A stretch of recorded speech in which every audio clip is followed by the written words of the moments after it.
Selamat datang di channel Ruang Akademika Arif Institute of Law edisi KUHP baru. Tema kita kali ini mengenai urgensi pembaharuan KUHP nasional. Para sahabat akademika, pada hari Selasa tanggal 6 Desember tahun 2022, RUU KUHP telah disahkan menjadi undang-undang untuk menggantikan KUHP turunan dari Belanda yang masa berlakunya di Indonesia sejak tahun 1918. Lebih dari 100 tahun KUHP turunan dari Belanda itu berlaku di Indonesia. Nah, jadi sebenarnya gagasan untuk menggantikan KUHP lama tersebut telah dimulai sejak adanya Seminar Nasional 1 tahun 1963 yang merekomendasikan kepada pemerintah untuk merancang atau membuat KUHP baru. Dan selanjutnya pemerintah memulai perancangan itu pada tahun 1970. Dan para sahabat akademika, para perancangnya pun sudah silih berganti karena tutup usia, hingga akhirnya pada tanggal 6 Desember tahun 2022 merupakan hari bersejarah bagi bangsa Indonesia telah memiliki KUHP buatan sendiri. Dan tentunya juga para perancang yang sejak awal sampai yang terakhir tentunya akan sangat bergembira dengan telah disahkannya RUU KUHP tersebut. Nah, lalu para sahabat akademika yang menjadi pertanyaan, mengapa KUHP turunan dari Belanda itu harus diganti? Karena secara politik, jika Indonesia masih menggunakan KUHP turunan dari Belanda itu, berarti Indonesia masih dalam jajahan Belanda. Berikutnya, secara sosiologis, KUHP yang dibuat itu tidak mendasarkan pada konteks bangsa Indonesia. Jadi latar belakang sejarahnya, sosialnya tentu berbeda. Jadi kalau kita ibaratkan ya, saya nih misalnya beli celana yang sudah jadi, akan berbeda apabila saya bikin celana, saya bawa ke tukang jahit, saya ukur. Kan diukur, tentu lebih pas daripada beli yang sudah jadi. Pengalaman kalau beli yang sudah jadi itu mesti lalu panjang. Nah, datanglah ke permak jin untuk dipotong. Nah, jadi ini sebagai satu ilustrasi contoh. Demikian juga artinya KUHP yang dibuat di luar, bukan di Indonesia, ya tentu ukurannya berbeda. Apabila itu KUHP dibuat dengan menggunakan nilai-nilai yang berkembang di Indonesia, maka disinilah nilai-nilai itu istilahnya yang direkam atau diukur, dipaskan dengan kebutuhan bangsa Indonesia. Jadi lebih banyak cocoknya daripada tidak cocoknya. Selain itu, saya mengutip apa yang pernah disampaikan oleh Profesor Sahid Tapi. Jika hukum di Indonesia itu bersumber pada Pancasila, maka menurut beliau setiap produk perundang-undangan tidak mungkin terlepas dari sumbernya, yaitu dari mana hukum dijiwai, dipersepsi, dan dalam penjabarannya atau diwujudkan dalam bentuk manifestasinya haruslah selalu bernapaskan Pancasila. Nah, itu tadi nilai-nilai itu yang sesuai dengan bangsa kita. Nah, selama ini kita menggunakan KUHP terjemahan. Nah, tentunya kita patut berbangga ya dengan telah disahkannya RUU KUHP itu menjadi undang-undang. Nah, para sahabat akademika, KUHP yang baru disahkan ini mempunyai muatan keseimbangan. Nah, ini yang membedakan dari KUHP yang lama, dan ini merupakan salah satu keunggulan dari KUHP baru ini.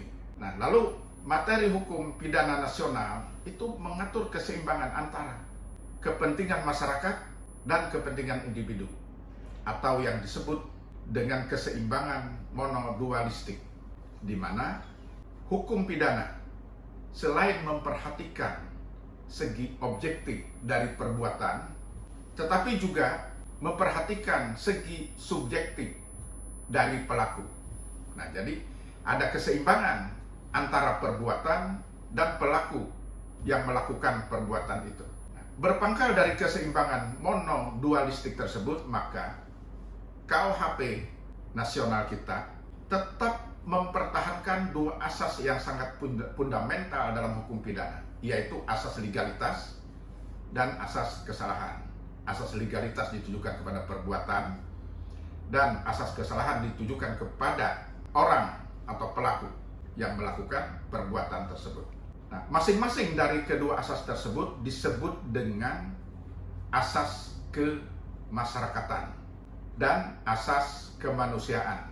Jadi asas legalitas disebut sebagai asas kemasyarakatan dan asas kesalahan disebut sebagai asas kemanusiaan.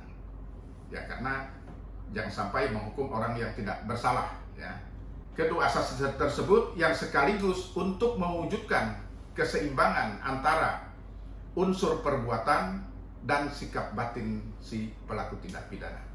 Para sahabat akademika, mengenai asas legalitas, KUHP baru memperluas perumusannya dengan mengakui berlakunya hukum yang hidup, hukum yang tidak tertulis atau hukum adat.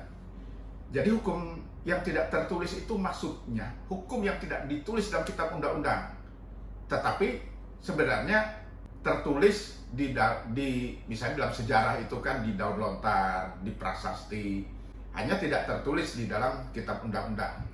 Itu yang dimaksudkan.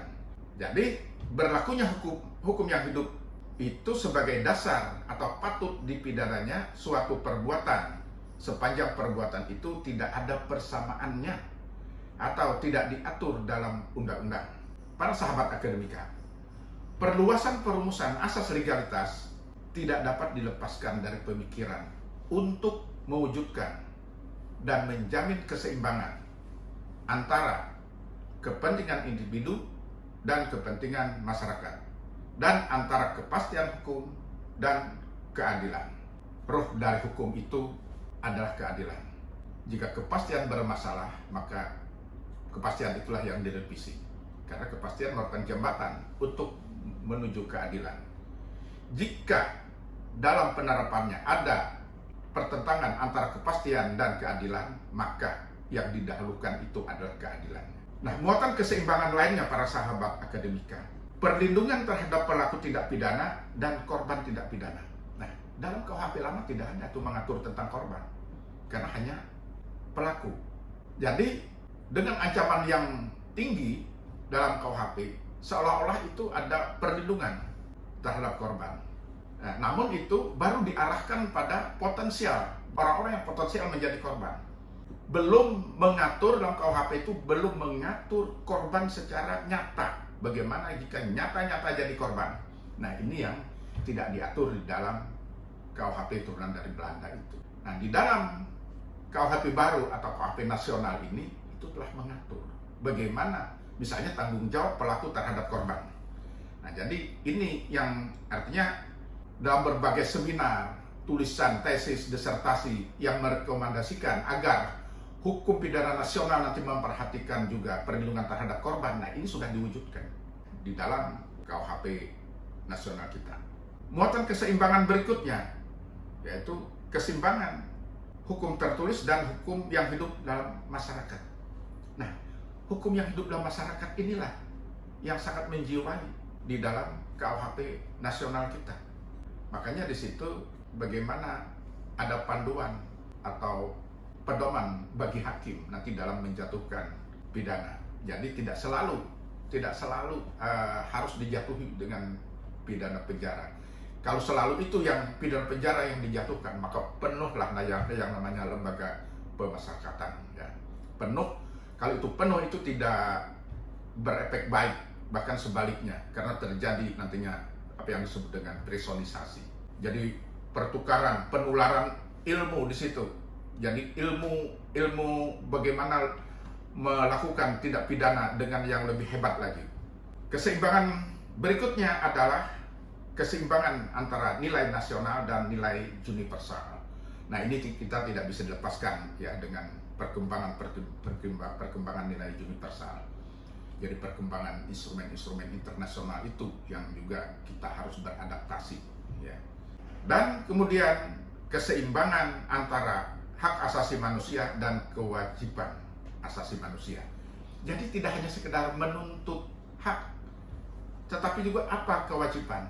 Nah, ini yang berbeda dengan KUHP lama ya. Jadi para sahabat akademika, nah ini merupakan salah satu keunggulan apa yang telah diatur di dalam KUHP baru atau KUHP nasional kita. Selain itu, misi dari pembaharuan hukum pidana itu mencerminkan adanya 4 misi perubahan mendasar ya, dari pembaharuan hukum pidana, yaitu dekolonisasi, yaitu upaya untuk menghilangkan nuansa kolonial dalam substansi KUHP lama dengan mewujudkan keadilan korektif, rehabilitatif, restoratif. Nah, itu tampak ya diatur di dalam pasal 70 KUHP nasional. Nah, ini sudah diatur para sahabat akademika. Jadi bunyinya pasal 70 ayat 1, dengan tetap mempertimbangkan ketentuan sebagaimana dimaksud dalam pasal 51 sampai dengan pasal 54, pidana penjara itu sedapat mungkin tidak dijatuhkan jika ditemukan keadaan, misalnya terdakwanya adalah anak.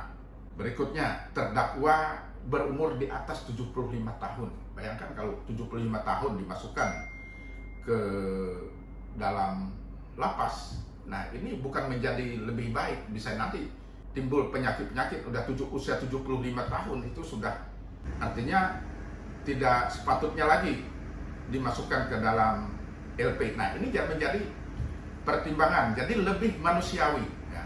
Yang ketiga, terdakwa baru pertama kali melakukan tindak pidana, jadi bukan yang berulang-ulang ya. Nah, yang keempat, kerugian dan penderitaan korban tidak terlalu besar. Nah, yang kelima, terdakwa telah membayar ganti rugi kepada korban. Nah, ini yang adanya tanggung jawab pelaku kepada korban, apa yang disebut dengan istilahnya restitusi ya. Bagi kita bangsa Indonesia, dengan adanya perhatian dari pelaku kepada korban, maka terjadilah hubungan yang positif, karena bagaimanapun juga nanti korban dan keluarga korban memandang hal ini si pelaku ini ada itikat baik ya. Yang berikutnya, terdakwa itu tidak menyadari bahwa tindak pidana yang dilakukan akan menimbulkan kerugian yang besar. Dia tidak menyangka atas tindak pidana yang dilakukan itu. Nah, berikutnya, pelaku melakukan tindak pidana itu karena hasutan yang sangat kuat dari orang lain. Selain itu juga, korban tindak pidana mendorong atau menggerakkan terjadinya tindak pidana tersebut. Jadi ada provokasi korban ya kepada pelaku, sehingga pelaku ini tergerak untuk melakukan suatu tindak pidana. Nah, yang kemudian dari ketentuan pasal 70 ayat 1 itu adalah tindak pidana tersebut merupakan akibat dari suatu keadaan yang tidak mungkin terulang lagi. Nah, disinilah hakim nantinya dalam memutus suatu perkara memperhatikan hal-hal yang demikian itu ya. Nah, juga banyak hal lagi ya yang diperhatikan, yaitu kepribadian dan perilaku pelaku. Jika dijatuhi pidana penjara akan menimbulkan penderitaan yang besar lagi bagi terdakwa dan keluarganya. Nah, jadi inilah yang menjadi pertimbangan-pertimbangan bagi hakim nanti dalam memutus perkara. Jadi inilah, kalau misalnya kalau kita ibaratkannya seorang dokter kedatangan seorang pasien, maka tidak selalu si pasien itu direkomendasi untuk nginap di rumah sakit ya, di opnam. Jadi tergantung pada tingkat penyakitnya itu. Kalau ringan-ringan saja, cukup misalnya pening, bersin-bersin sedikit, diberi resep aja minum vitamin ya, dah disuruh tidur, jadi tidak usah diopname di rumah sakit. Nah, mungkin nanti kalau diopname di rumah sakit bisa saja ketularan dari pasien-pasien lainnya.